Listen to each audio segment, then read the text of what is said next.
Salut la confrérie, c'est Alex Assassin. On se retrouve aujourd'hui pour une nouvelle vidéo. Une vidéo la deuxième vidéo de cette semaine. Parce que la dernière vidéo que je vous ai fait, ça m'a absolument pas plu de la faire. Donc je considère pas ça comme une vidéo. Donc je tenais à en vous faire une autre. C'était mon coup de gueule. Donc désolé pour ceux qui n'auraient pas aimé, qui n'aiment pas les coups de gueule. Enfin bref, c'est pas grave, bien tout ça. Donc aujourd'hui, cette vidéo là, elle est assez spéciale. Enfin bon, spéciale. J'en ai déjà fait une dans ce type là. Comme vous avez vu dans le titre de la vidéo, je vais parler de Watch Dogs. Alors, qu'est-ce que c'est que Watch Dogs pour les incultes, tout simplement ceux qui ne connaîtraient pas, hein. C'est tout à fait possible, je pense. C'est un jeu développé par Ubisoft. Développé par Ubisoft Montréal et édité par Ubisoft. C'est un jeu à la troisième personne où on tire, enfin un peu de un genre de GTA, un GTA like. Je trouve mieux parce que moi je dis mieux, mais parce que je n'aime pas tellement GTA. C'est pas mon jeu préféré, on va dire. Si on me l'offre, je vais pas cracher dessus, mais c'est pas mon jeu préféré, donc voilà. Désolé pour ceux que j'aurais offensé en disant que je n'aimais pas GTA, mais bon, c'est comme ça, qu'est-ce que je voulais que je vous dise. Donc c'est un genre de GTA qui est dans le même style, qui se passe dans la ville de Chicago, là où on incarne le personnage d'Eden Pierce, un hacker professionnel qui faisait partie d'un gang qui s'appelle je sais plus. C'est bien joué, hein. Je suis fort. Je sais plus le nom parce que c'est très facile, c'était très difficile de trouver des informations. Il faut aller sur Wikipédia, mais Wikipédia, un coup il vous dit ça, un coup il vous dit un autre truc, parce que tout le monde peut mettre leurs propres infos, donc c'est pas tout en vrai. Après je suis allé sur d'autres sites, un coup disait ça, un coup disait ça, un coup disait l'autre, un coup disait voilà, enfin voilà. C'est un peu n'importe quoi. Donc je sais pas trop comment il s'appelle, mais sachez juste, c'est pas super important le nom, mais il fait partie d'un gang. Il faisait partie d'un gang du moins. Mais il a arrêté, pour des raisons, parce que il voulait se reconvertir tout simplement. Je pense que j'aurais fait pareil évidemment si j'étais un gangster, j'aurais fait pareil. Évidemment, il voulait avoir une autre vie. Il voulait tout simplement changer de vie, reprendre à zéro. Le seul problème, c'est que lors de ses hackings, il a découvert quelque chose qu'il n'était pas censé voir. Donc je suppose quelque chose de très très grave, genre une organisation secrète ou un truc comme ça, ou un meurtre très grave, un assassinat contre quelqu'un de très important qui n'était pas censé voir. Donc ils ont voulu, donc les personnes qui avaient fait le truc qu'ils n'étaient pas censé voir ont essayé de s'en prendre à lui. Malheureusement ils l'ont raté et donc on se sont pris à Lena Pierce, qui est techniquement, je dis bien techniquement parce que c'est pas sûr encore, j'ai pas réussi, soit c'est sa femme, soit c'est sa nièce. Je pencherais plutôt pour sa nièce, parce que j'ai vu des fois c'était sa femme, des fois c'était sa nièce, mais j'ai vu plus souvent la nièce. Et puis j'ai vu des critiques vidéo, donc il disait, le plupart du temps il disait sa nièce. Donc je pencherais plutôt pour la nièce, Lena Pierce donc, qui était très jeune il semble, parce qu'en plus je vous mettrai de toute façon plusieurs bandes annonces, parce que ce jeu a plusieurs bandes annonces. On a eu beaucoup de trailers, beaucoup de bandes annonces dans tout genre. Je vous mettrai les plus intéressantes, enfin du moins celles que je trouve les plus intéressantes pour vous. On va sur une Eden Pierce qui est devant la tombe de Lena Pierce donc, et qui a un doudou sur la tombe. Donc bon, c'est vrai que vous me direz, on pourrait poser quand quelqu'un est à l'hôpital, genre on achète un doudou même s'il est adulte. Mais bon, ça fait penser à un enfant, donc c'est pour ça. Lena Pierce, je dirais plutôt la nièce. Bref. Donc suite à ça, il va vouloir se venger et il va rencontrer Clara, il me semble qu'elle s'appelle Clara, je sais plus son nom de famille, désolé. Il va la rencontrer et c'est une personne assez mystérieuse, je veux dire.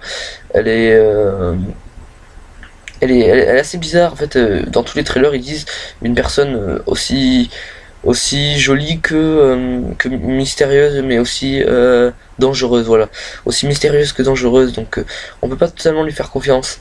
C'est à dire que elle peut très bien nous aider, être une amie, mais il suffit que quelqu'un lui propose une offre assez intéressante pour qu'elle nous trahisse. Donc c'est pas quelqu'un en qui on peut avoir vraiment confiance, on va dire.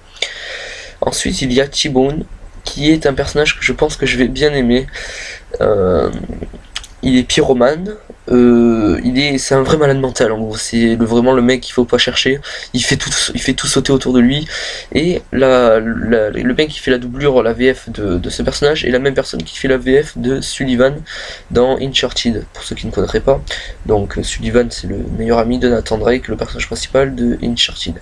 Donc bref, vous allez voir si vous voulez savoir plus de choses sur Uncharted, je ferme les let's play de toute façon dessus quand j'aurai de quoi faire. D'ailleurs, il faudra que je fasse ma vidéo là où j'explique comment tout va se passer. C'est vrai que sur mes anciennes vidéos, je n'ai pas vraiment parlé de comment cela va se passer par rapport à mes let's play. Enfin bref, on n'est pas là pour parler de ça, on est plutôt là pour parler de Watch Dogs. Ensuite, donc oui, ça s'appelle T-Bone Granny, donc il est vraiment très dangereux, il faut pas le chercher. Enfin, de toute façon, vous verrez dans les bandes annonces, c'est un mec vraiment barjot. Il y a Loki Queen, je crois qu'il s'appelle comme ça. Je sais que c'est Queen, mais il me semble que c'est Loki Queen aussi. Hein. Son nom de famille est Queen, mais il me semble que c'est Loki son prénom. Je suis pas sûr. C'est un mec, un vieux, un yard, tout ce que vous voulez, qui est à la tête de Chicago. Donc la ville dans laquelle se passe, c'est vraiment le maître incontesté. C'est, on va dire, le parrain de la mafia, hein, comme on pourrait dire. Donc quelqu'un d'extrêmement dangereux, vous verrez dans les trailers, c'est pas parce que c'est sa papy qui ne sait pas se défendre et il étrangle un mec comme ça, là, comme sans pitié, vraiment, le mec qu'il faut pas du tout chercher. Il y a... Merde.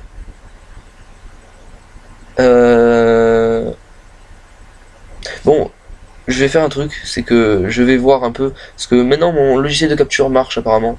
Un peu, moyennement. Enfin, mon logiciel de montage, pardon, il marche un peu, donc je vais faire une petite coupure. Ciao. C'est bon, j'ai fait des petites... J'aurais dû faire ça depuis le début, mais bon, je l'ai pas fait.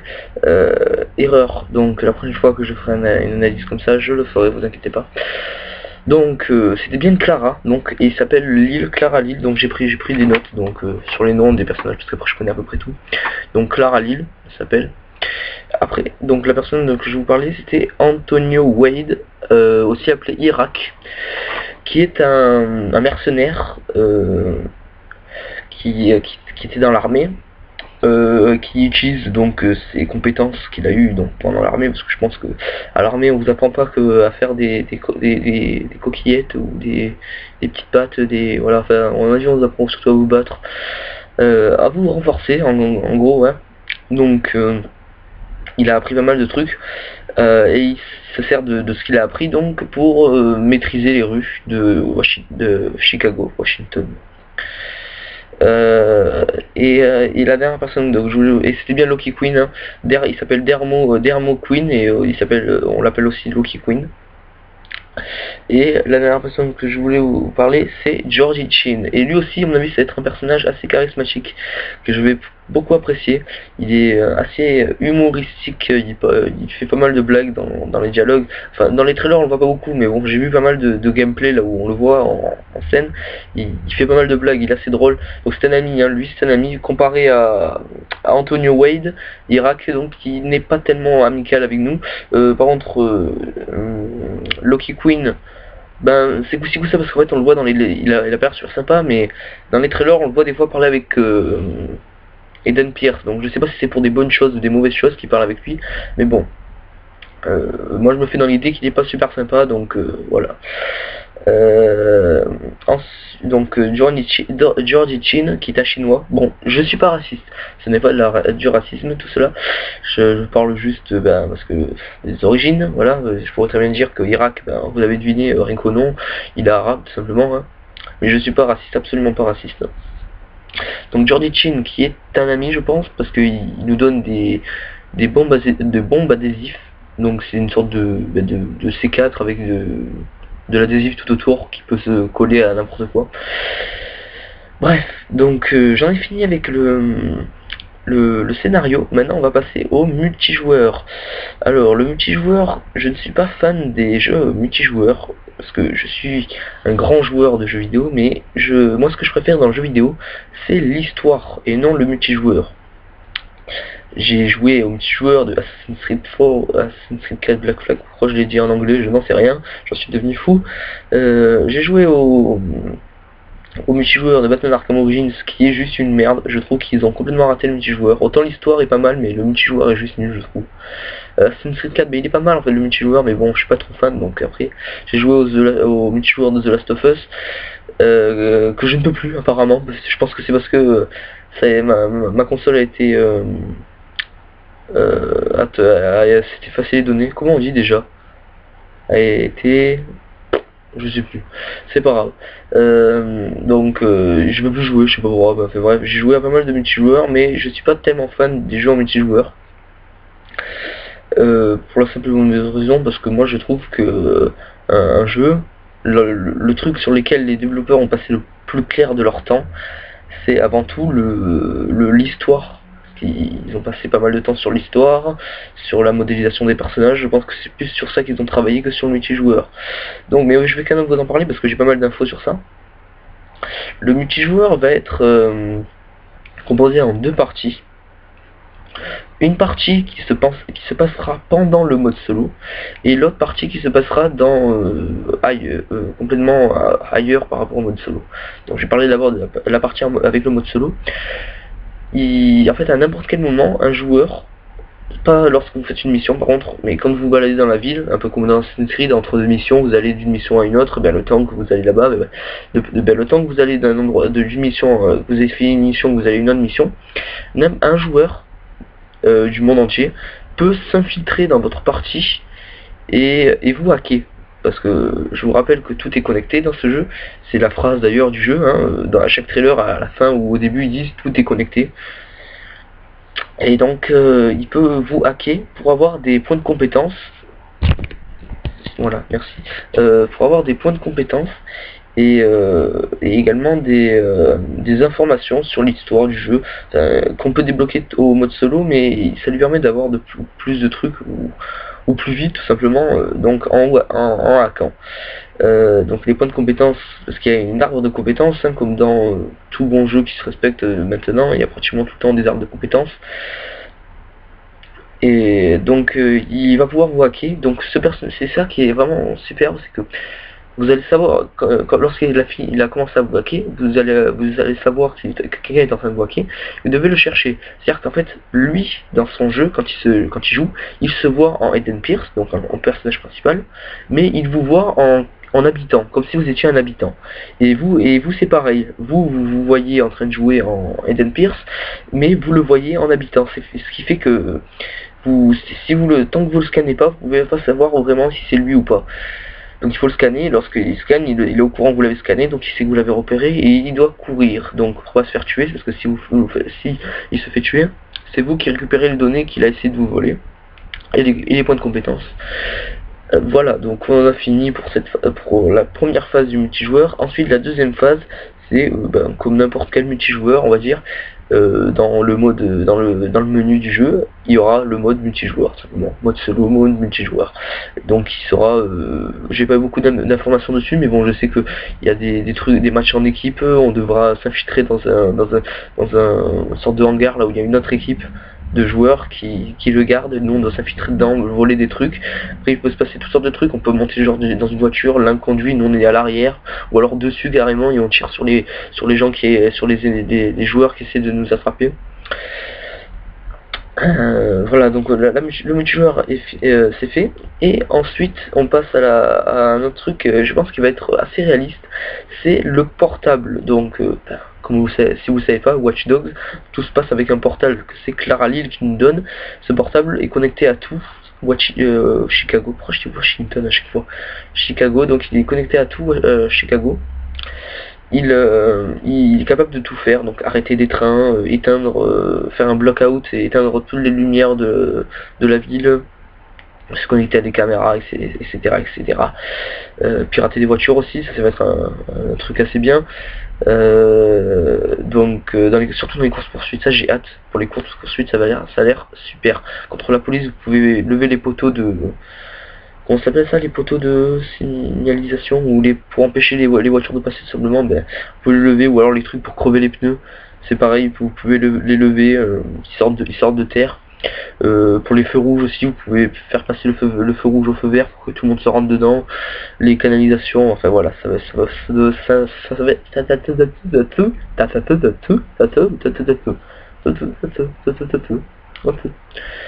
s'avère vraiment bien. Voilà, c'était le petit délire. Alors le truc qui va être plutôt réaliste, je trouve, c'est la possibilité de télécharger grâce à son portable des musiques et des jeux, comme si vous étiez dans la vraie vie. Et des musiques qui existent. Donc par contre ça va être embêtant si je fais mon let's play dessus, parce que les musiques, j'ai peur de me prendre du copyright dans la gueule, parce que c'est des chansons qui existent vraiment, donc du genre du Rihanna, du Katy Perry, du Bob Marley, Bruno Mars. C'est vraiment des trucs qui existent vraiment, donc j'ai peur de me prendre des copyrights. Donc quand je serai en voiture, je couperai tout direct la musique. Qu'on peut télécharger donc des musiques, donc soit en les payant par rapport à l'argent qu'on a vraiment dans le jeu, soit une somme on peut les payer par rapport à notre argent, donc c'est-à-dire dans la vraie vie on rentre le code de notre carte bleue, ça prélève de l'argent, donc on peut télécharger des chansons par rapport au jeu, donc qu'on peut pas télécharger sauf en les achetant par rapport à la vraie vie, et après des jeux qu'on achète par rapport à l'argent du jeu. Et aussi donc les jeux, je pense que ce sera le même principe pour les musiques par rapport à les acheter, et qui se passeront donc dans la ville. On jouera dans pratiquement tous les cas, on jouera Eden Pierce, et donc Eden Pierce on va commencer à regarder son portable, et hop on va rentrer à l'intérieur du portable et on va jouer comme si on était dans un vrai jeu vidéo sur le portable d'Eden Pierce. C'est-à-dire qu'on va contrôler Eden Pierce qui est dans son portable et qui ramasse genre des pièces comme dans Mario, on va dire. C'est vraiment super bien fait, je trouve. Ou alors contre des extraterrestres bioniques qui arrivent. C'est vraiment sympa, je trouve. Après il y a des mini-jeux aussi qui seraient sympas, qui ont l'air sympas. Donc genre on peut piloter une araignée mécanique et défoncer le plus de policiers possible. Donc plus on défonce de policiers, plus on gagne de points. Donc c'est des petits mini-jeux sympas comme ça, ils vont être, moi je sais pas, ça va être super sympa je trouve. Et Watch Dogs, donc bien entendu c'est un jeu que j'attends tout particulièrement, hein, parce que c'est fait par Ubisoft bien sûr, mais pas seulement, parce que ça a l'air d'être un jeu vraiment super, un open world vraiment super. Enfin bref, voilà, c'est tout ce que je peux vous dire pour cette vidéo, je pense. Oui, c'est tout. Voilà, c'est tout. Donc j'espère que cet épisode sur Watch Dogs vous aura plu. N'hésitez pas à liker la vidéo si vous l'avez aimé, et à la partager sur vos réseaux sociaux, ça me ferait extrêmement plaisir. Comme d'habitude, n'hésitez pas aussi à laisser un petit commentaire pour me faire part de vos impressions sur le jeu ou sur la vidéo en elle-même. Dans tous les cas, je vous dis à la prochaine, portez-vous bien, et puis c'est tout. Allez, ciao les assassins.